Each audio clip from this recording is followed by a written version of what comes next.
Previously on Breakfast with Champions. It was one of your greatest achievements in 2005 when you were called the sexiest sportsman of India. Really? Mustn't been too much competition at You that beat stage. Yuvraj Singh at the time. Oh my God, that must rank as probably one of the greatest achievements ever. Is there any certificate or something to prove that? Certificate, what a good boy you are. I can put that up along with my whatever awards I've got from the government and stuff. Maybe we can put one of that up as well. Beaten Yuvraj Singh to it. We'll get the paperwork done. Yeah, please. Took me 6 years, but Mr. Rahul Dravid, here we have for you certificate of achievement, Okay. which we are here today to present in person. Padma Bhushan Shri Rahul Dravid.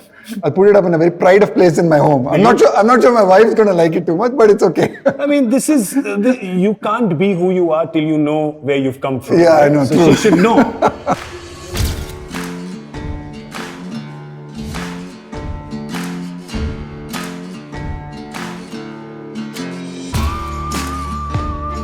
An elite champion of his own era, he has now mentored and created dozens of champions for Indian cricket. Today, we dive into his journey and philosophy as a coach and the 1% margins in the pursuit of excellence. So let's make some noise for the Indira Nagar Ka Gunda on Pub Credit Cards presents Breakfast with Champions.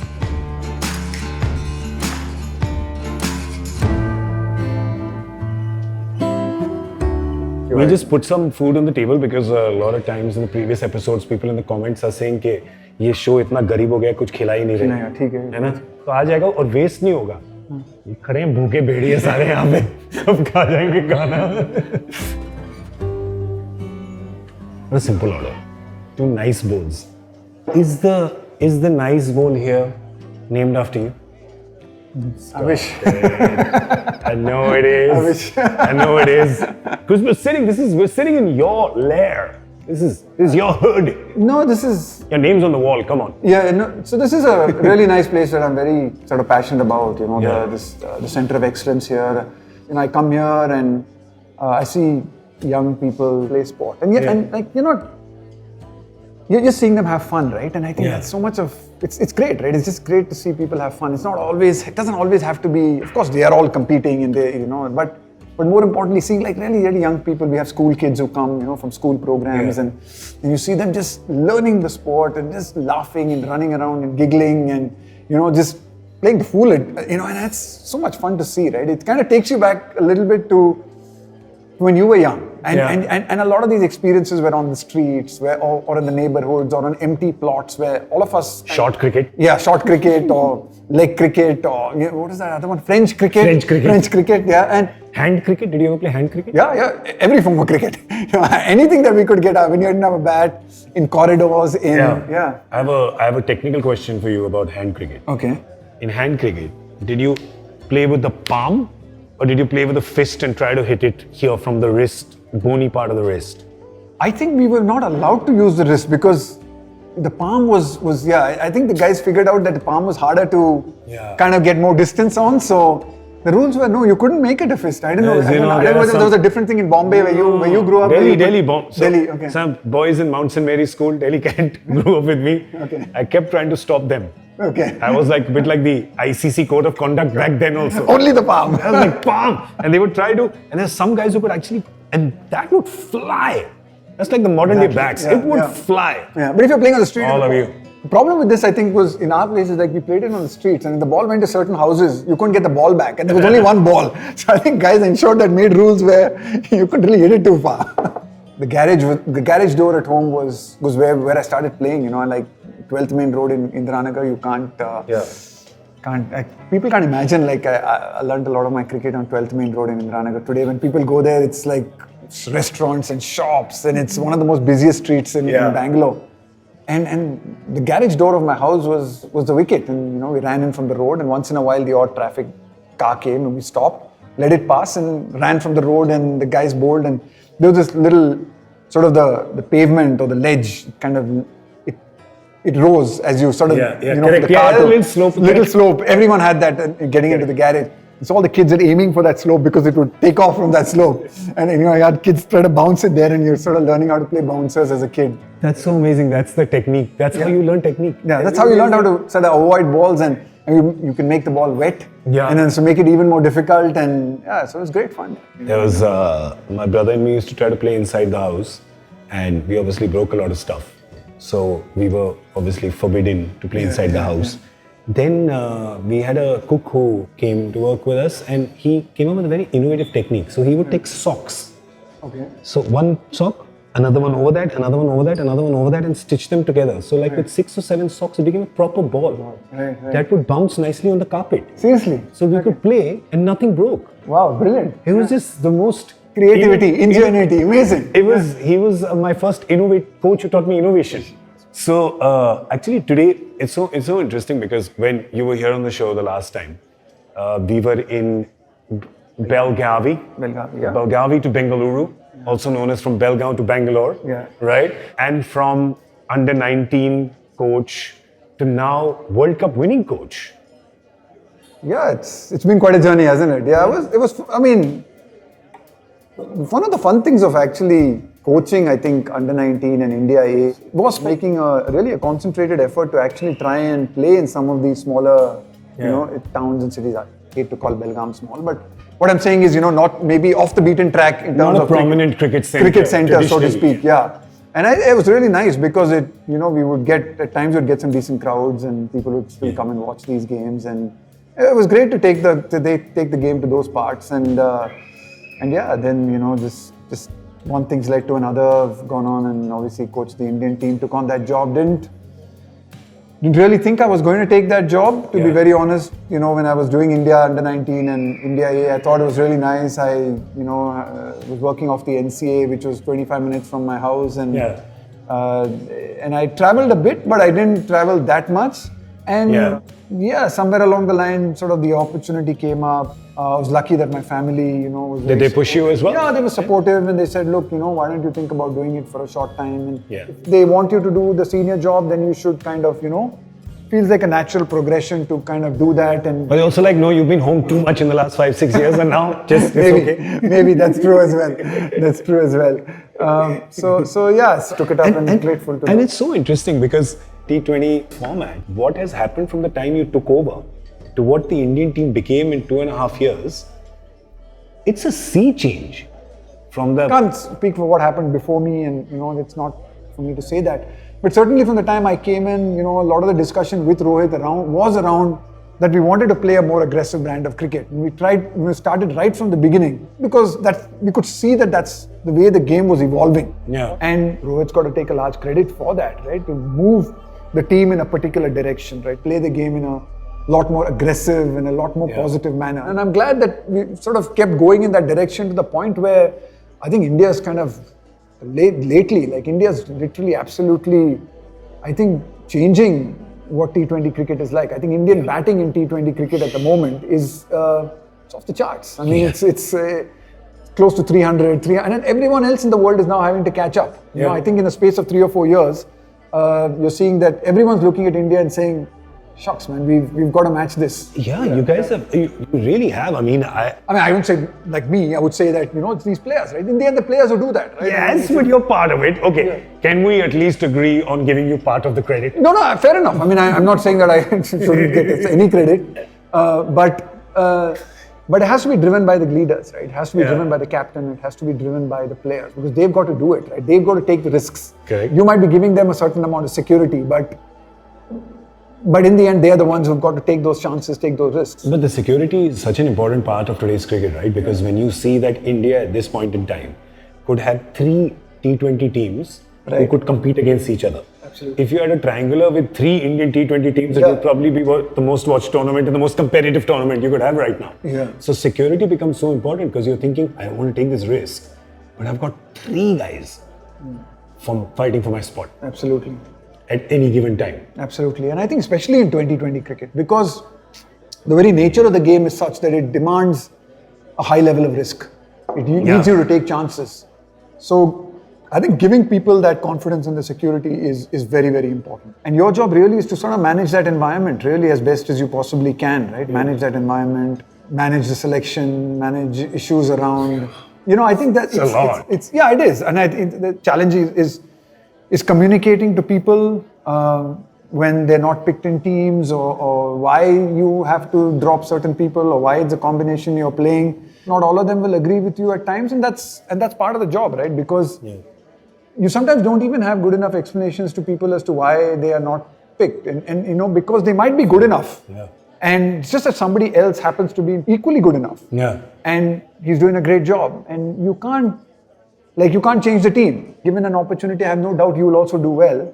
But only 11 can play, or only 6 batsmen can play, or only 5 batsmen can play. And I think in a country like India where there's so much of talent, right? I don't really envy, selectors or head coaches who have to have these conversations with people, because the reality is you cannot make everyone happy. And you can't. It's a good lesson in life also. In general, good lesson in life. You can't make everybody happy. Except, of course, if you're breakfast with champions. Boom! Mic drop.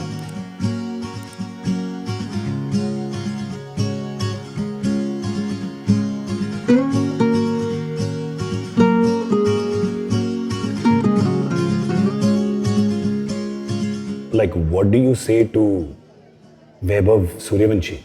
Right. Yeah. What do you say to him? Like, doing what he does at that age, it just defies anything you could have thought of, anything you could have seen. Correct. What do you say to a guy like that? I think to someone like that, you're actually sort of, the thing you're trying to tell him is to just explore the edges of his talent, right? It's incredible. But I think that gift of like mindset, right? That freedom, first ball in the IPL, to be able to hit Shardul Thakur for 6. I mean, Shardul Thakur is an international bowler, it's a terrific bowler, and to be able to have, it's not the skill he has, right? But it's a mindset, and you can't really teach that mindset. You can't coach that mindset. So when you have someone with that mindset, you just gotta, I think, manage it and hone it. You can't, certainly not curb it. I think as a coach, it's not so much about instructing him, but giving him the platform to be able, and the freedom to express himself, right? And creating a certain sense of difficulties in the nets, or creating different situations which then allow him to be able, like, would you like say, okay, you can't hit your favorite shot for the next 10 balls? Yeah, or feeding him stuff that he might not be very strong at. And then allowing him to then discover how he does it, his unique way of doing it. I think that would be a kind of good way to go about kind of, coaching someone like that. So in a sense, it's a process of self-discovery, right? And I think what you're trying to do as a coach is not get in the way, I think, of some of that self-discovery. But also at times, there's danger of, sometimes there's too much of instruction. Like growing up, there's no videos to see things. You were sort of learning the game through photographs and pictures and Flickr books. You remember the Flickr books? The old, you watch a Gavaskar cover drive on the you could do that. So nice it was. There was Sunny Bhai, there was Kapil Dev, right? I think, if I'm not mistaken, there was one with Viv Richards also. Yes. Or an Imran Khan one as well. I think an Imran Khan one as well. If anybody has that. Sandeep Patil. Yeah. So it was a thumbs up. So Sandeep Patil was there as well. If anybody has them, we'll pay you good money for it. True. I mean, I'm sure they're iconic classics. Man, the old I ones. would love one of those back again. Clicker book. So that's how we learned, right? And coaches didn't give you a lot of instruction, right? And they just let you play, and they just let you learn. So you kind of learned the game. Sometimes, like now, we run the danger of becoming too instructionalist and sort of because you have these videos and you can look at, almost identify faults, if they are called faults, right? I hate using the word faults because every technique is unique and every technique must be respected for what it is, and you can't say one size fits all, and the way Steven Smith holds the bat will be very different to the way Virat holds the bat or Rohit holds the Bumrah, bat. prime example. Yeah. Exactly, and that's that what action, you need. You need to allow people to sort of express themselves, but find what is the right technique for themselves. And sometimes we can get very, especially with young kids, this is the one way to do things and this is the one size that fits all. And I think we need to be a bit careful around that. So one of the toughest parts of the job now as coach of such a high level kind of high level of sport, is that with these, I mean, don't even want to call them 1%ers, they're like 0.1%ers, right? That the smallest, it's the smallest of margins now. Are you constantly just watching for that it's not even inches anymore, it's like millimeters to keep these guys ahead of everyone else? Yeah, no, that's true. And I think just the sport has changed so much, right? Everyone's looking for that edge, right? Sports science, medicine, so many things have changed, right? Even in technique. I mean, I was just, reading the other day, Hansi Flick, who's the... Barcelona, the coach of Barcelona. I mean, he was talking about oral health and hygiene and how, the athletes at Barcelona now have to even go through oral checkup. Right, for just oral health. Yeah, he did last year when he took over. He did that, right? That along with your physical and everything, that has to be one of the things that you have to do as players. Yeah, and it sort of just took me back to when I was reading it. Actually, in a funny way, it took me back to a incident that happened to me way back in 1997. Right, I was in Pakistan and I was playing a one-day game in Faisalabad in 97. We were there on a 3-match one-day tour in 97, and I had to be rushed to a dentist because I had an issue with my teeth. And we were playing match the next day and I went to this guy and he said, look, you need to get your teeth extracted and you need to have a small operation. And I was playing the next day, so there was no way I could do it. Okay, luckily enough, I called up my dentist back home and, we got some painkillers and he gave me some painkillers and it got me through the game and I had to come back immediately to India after that and get that sorted. But it just tells you that even looking after sometimes the smallest things can impact your performance and can make a difference in your performance. And when you think about it and you think, wow, man, I mean, even people are going to that level of attention and that level of detail. Looking after everything, whether it's oral hygiene, whether it's sleep, whether it's nutrition, whether it's diet, everything makes a difference, right? And I think we've got to be able to give our athletes the opportunity to work on these things. Yeah, it's so interesting. I mean, you just mentioning the point of oral health, because I know, because I'm diabetic, so we also have to look after our gums a lot, and so I had also done a lot of research on that, which said that actually, because you're going, is it only checking for cavities? No, it's because of the bacteria that actually forms in your mouth. It doesn't let you absorb the food properly, your muscle recovery, your metabolism, everything actually gets affected. So when you're talking about that, actually there is an actual impact to you as a high performance athlete that can come. To me as a low performance non-athlete also it comes. So we're all looking for those 1%ers, right? We're looking for everything that can be better, and that's how sport is today. I think every inch matters.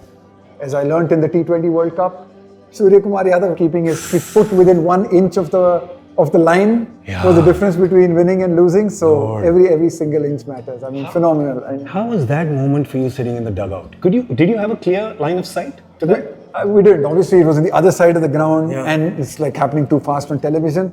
But I could just watching Surya Kumar Yadav react, and I knew he caught that, and he seemed so confident and sure. We're just looking at his reaction. As coaches, we're sitting there, and we're just watching his reaction, and then watching that on, because obviously they had to refer that, and they're referring it, and you're watching that. It was like really nerve-wracking watching those replays come alive. But as soon as we saw it once, your mind is constant. No, that's out. It's just telling you, and you're thinking, am I tricking myself to think that this is out, or is it really out? But yeah, people have reminded me it's like the Kapil Dev catch of '83 in some ways. Yeah. It's like that ability to hold your nerve under pressure with so much on the line. Phenomenal skill, phenomenal temperament. But can I tell you, in that final, that Surya catch is not my favorite moment. You know what my favorite moment is from that final? Tell me. When Rishabh Pant got hit by that invisible bullet. Trust Rishabh to come up with it. That Surya catch is not my favorite moment. You know what my favorite moment is from that final? Tell me. When Rishabh Pant got hit by that invisible bullet. He was genuinely injured, man. What are you saying? We were trying to... No way. He was really injured, man. He's got a dodgy knee, man. He's taken 1 year to recover from that, and phenomenal achievement. So he needed to. I mean, his bullet wound was still not as bad as, who was that, Gulbadin? Remember who once? I can remember Jonathan in the same World Cup. In the same Jonathan. I remember asking Jonathan about it. He said, "Hey, I didn't." It was like him. I thought he was hit by a cannon. It's not a bullet.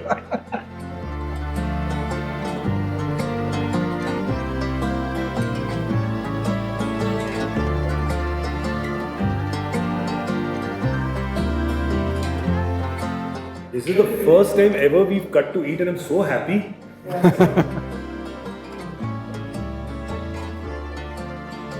तो अभी अगले 5 minute हम हिंदी में करेंगे, ठीक है। क्योंकि नहीं तो फिर लोग कंप्लेन करते हैं कि पूरा इंग्लिश में शो हो गया, हमें भी हिंदी में देखना है।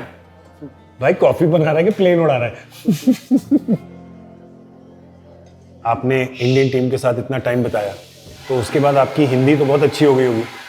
हिंदी अच्छी पहले से थी यार, ऐसी बात नहीं है। हम बैंगलोर से हैं तो ऐसी बात है, ऐसे मत बोलो यार। स्लैंग वाली हिंदी जो है, पंजाबी टाइप वाली हिंदी, पंजाबी म्यूजिक में तो डेफिनेटली यार इम्प्रूवमेंट हो गई है।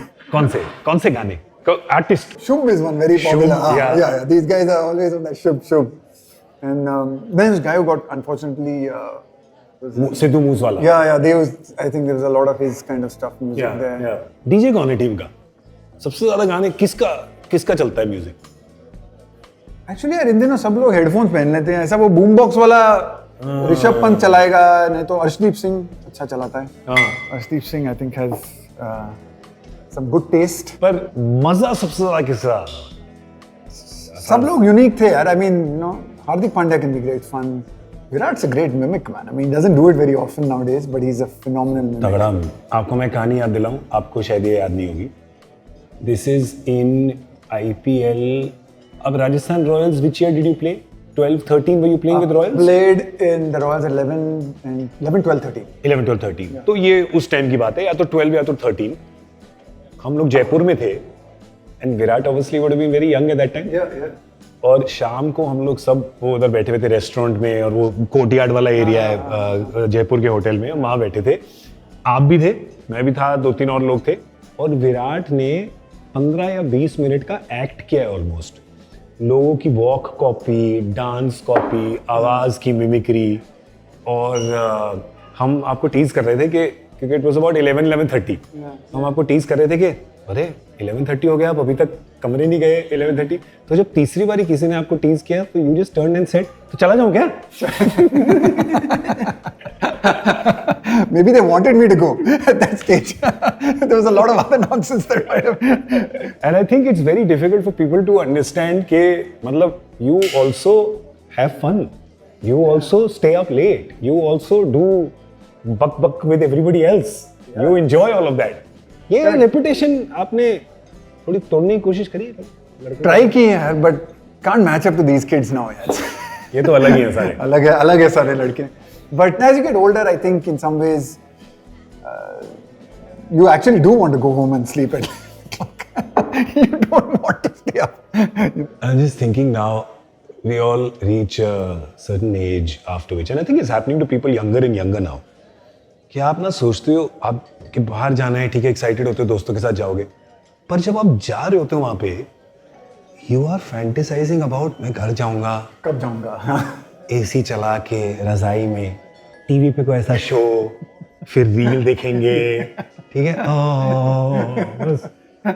and then you reach the place and you go, यार यहाँ पे म्यूजिक इतना लाउड क्यों है? यार लाइटिंग इतनी कम क्यों है? हमने तो छोड़ दिया यार बाहर जाना। I think it's just it's amazing actually the things that give you happiness at some stage. You think really these are the things that like I enjoyed at an earlier stage, and it just kind of it changes completely. Completely changes actually. It's very hot here, man. This AC. है ना? It's very hot. The AC, can you make it a bit cooler? Oof. अरे और वो भी window बंद कर दो। Wow, it's like really hot. No wonder. Sorry? Oh, for the sound, because it was echoing too much. ठीक है, विराज clean कर देगा। 8 सीजन कर लिए उसने शो के, इतना तो कर ही सकता है विराज। अच्छी acoustics they they. There's so much money in the game now, right, for such young people, and it's great. By the way, officially on record, I believe that there's not enough money. I think that athletes should get paid even more. in every sport, considering leagues make so much money and television makes so much money.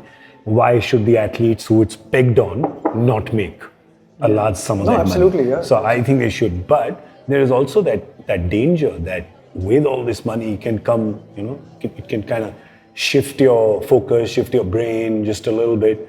Have you ever had to kind of talk to youngsters about listen, turn the volume down on those things? Yeah, it's a lot tougher, I must admit, and not so much because of the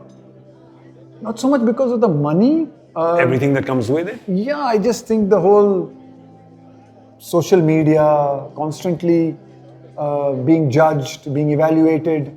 I think every generation has its challenges, but I just think that in this generation, I think there's a lot more external noise, so to speak, than before. And learning how to manage that is a very integral part of being able to succeed or to have longevity in the game. Yeah. I think in an earlier generation like mine, you had to play cricket for 10 years Oh, yeah. to say that, look, I could, I've made enough to... Future's safe, yeah. The future is safe.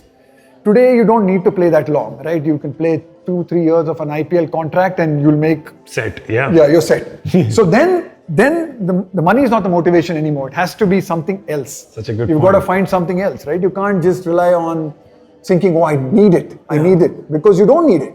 You'll have to find something else to motivate you. You've got to find something within you to work hard and to go through all of this to achieve a certain level of longevity and excellence. Do you remember the first time you felt like, you had a big paycheck, or the first time you were like, and this can be like a profession? Or I remember the first check I ever got was from radio for 2,250 rupees, and I'll never forget it. And I made a grand gesture. I was 17 years old. I made a grand gesture of giving it to my parents, because that's how I'd seen it in the movies. Giving it to my parents. And I remember my dad saying, "Stop this, you have to put it in the bank." What are you giving it to me for? It's like you come crashing to reality. Yeah, my first check was, again, I was in college, right? And they sort of signed you on as a contract player for HAL, one of the teams here. Yeah. I used to play, and my first check was 999 rupees. And that felt like a lot of money for a college kid in those days, right? In the sort of early 90s. 900 rupees, 999 meant I didn't have to ask my parents for petrol for my scooter. Yeah. And I could take my friends out for lunch once in a while. I didn't have to ask for. So that felt like a lot of money. So were your college friends lining up for beers, saying beers on you? More like I was giving them samosa in the sweet shop.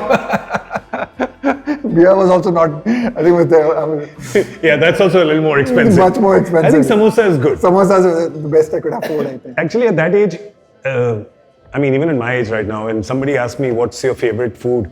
I say free food.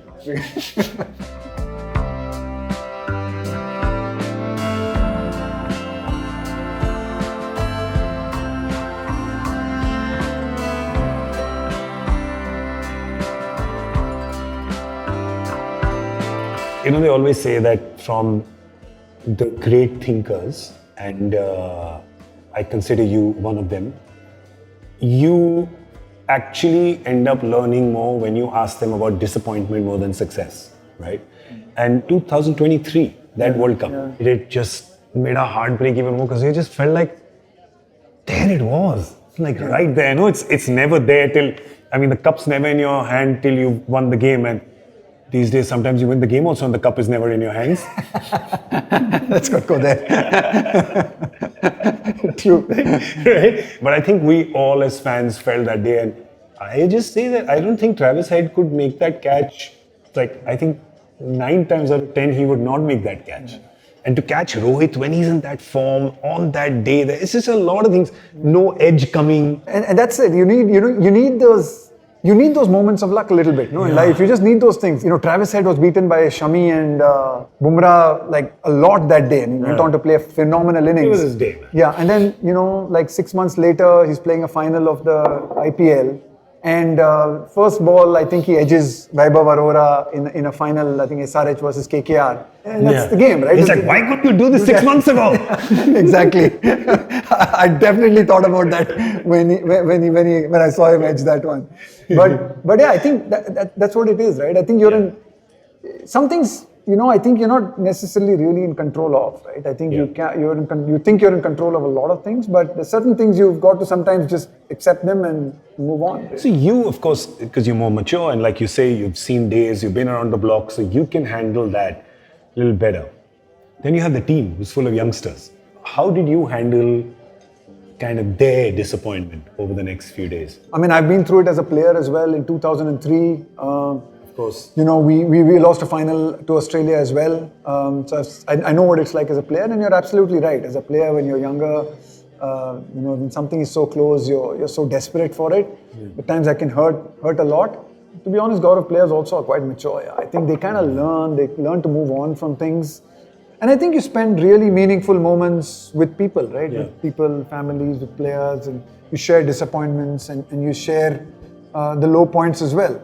And then you cut to the T20 World Cup, where you get to celebrate with a similar bunch of people, and some of them the same guys, and some of their families as well. You get to experience something very, very different. It's both those moments that make you closer to your players, right, and to people. So winning the T20 World Cup was special. I think it was special for. Of course, I felt really good about it, and special for the team, and special for the guys.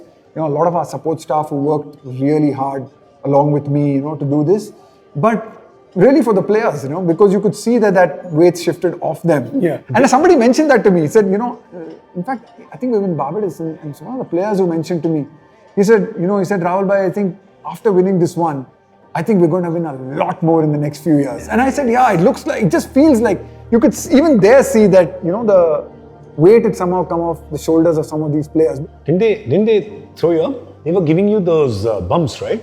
Yeah, luckily they didn't drop me.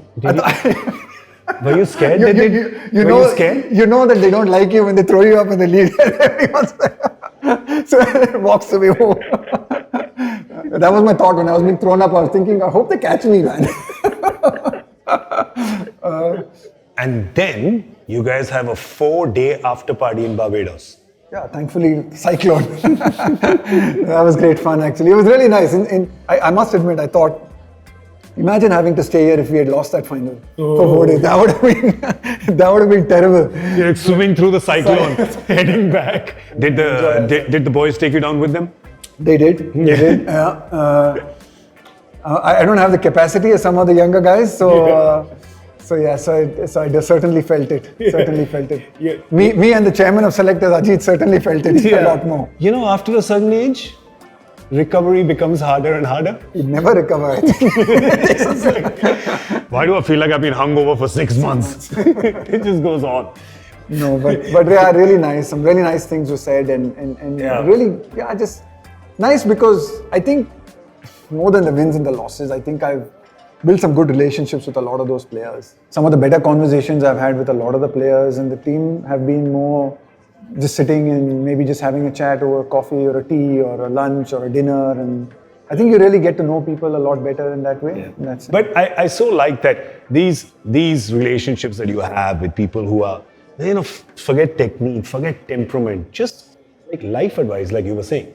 And I think those are the best ones, really. I think, and again, you don't start out to have these conversations with people. You're not going to say, this is what I'm going to do. This is where you should invest. Yeah, and this is what I'm going to teach you. And it just organically happens, right? Sometimes you're having conversations with people and you realize that, oh my God, I've spent an hour with this guy and we haven't even spoken about his cricket. Yeah. I think, and as you're having conversations with these guys, you also realize how much you're learning as well, right? About the current generation, the challenges they're facing, the difficulties of playing cricket in this generation compared to when you were playing. This gives you a better awareness of things, right? Yeah. And I think some of these sort of relationships or some of this time that you spend with these people, that's something that stays with you. Do your kids listen to you? That's a question I like asking all dads, but in your case, one is being coach and then dad, and you're both together. Yeah. So are you tempted sometimes and then you stop yourself saying, nah. Yeah, no, I do. I try and stop myself but I mean, they have other coaches and they practice here at the academy here at CSC. So, following the games. And I do get nervous at times for them, but also really, happy that they play because that's so good, right? Yeah, it's amazing. Because not cricket, I think they played anything, I would have been happy or done anything that they're passionate about. And I think the one thing that all boys say to their dads at that age, teenage and early 20s, is Dad, you don't know anything. In this case, I feel bad for them because they can't say it to you. Dad, cricket, you don't know anything. I'm like, no, buddy. I know a thing or two, perhaps. I want to end with won the World Cup and you had this successful coaching stint. But I think the most impactful thing that happened between the last episode and this one is Indranagar Ka Gunda. Right. Because if you remember in the last episode, we had this whole discussion about you saying, I don't want to be the good guy anymore. Right, Make Lakshman the good guy. I want to be the bad guy. And then a couple of years later, this comes out. And did you think it's a prank when it came to you? In some ways, my mom, I don't think really still. She was like, "Why did you have to do this?" But it was, she was joking as well. And she's kind of saw the funny side of it. But it was good. It kind of, initially I was kind of wondering, oh God, how is this going to come out? How is this going to look? And what are people going to say? Tanmay wrote the script, and the guy called Ayappa, I think, who directed it. Great director. Yeah. So when I was there initially, I said, guys, I'm either going to be abusing you at the end of this, or we'll be fine. But I'm glad to say, it worked out fine. Everybody loved it. Maybe everyone's gone through that experience as sitting in traffic nowadays in India. I think everyone's had that experience. We all want to break someone. We want to do it, we can't. And then just seeing me do it, I think made everyone feel, okay, good. This is exactly what I want to do. But we want to tell people it's a fantasy sequence. Do not try it at home. We do not encourage you to actually do it. But you can live it out in your head. Amazing. That was great. It's good. As per usual. As per usual.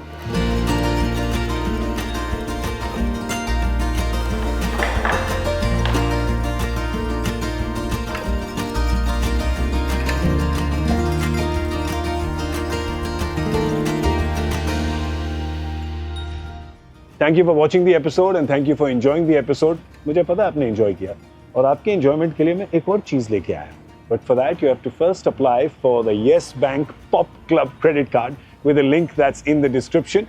The Yes Bank Pop Club Credit Card is a lifetime free card with tons of joining benefits.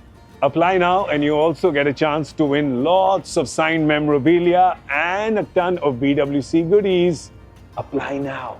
Link in description.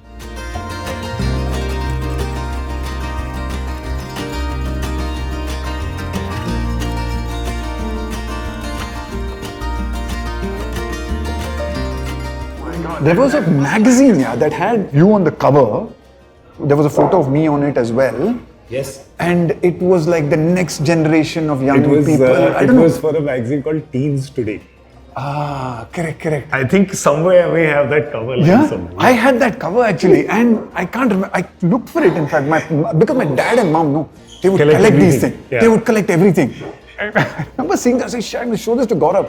And actually, I was like searching for it. In fact, yesterday I thought I'm meeting you today. Yeah. I thought there's like a box of stuff, but I couldn't find it. It was Teens Today or something. I think it was 2000 or 2001 or something. You look so. I was like, good. This is so funny. And what I find so ironic about it is that I'm on the cover and you're on the inside. And then he goes to play 164 test matches for India. You haven't done too badly for yourself either, buddy. Never done a serious day's work in my life. No, it's good enough.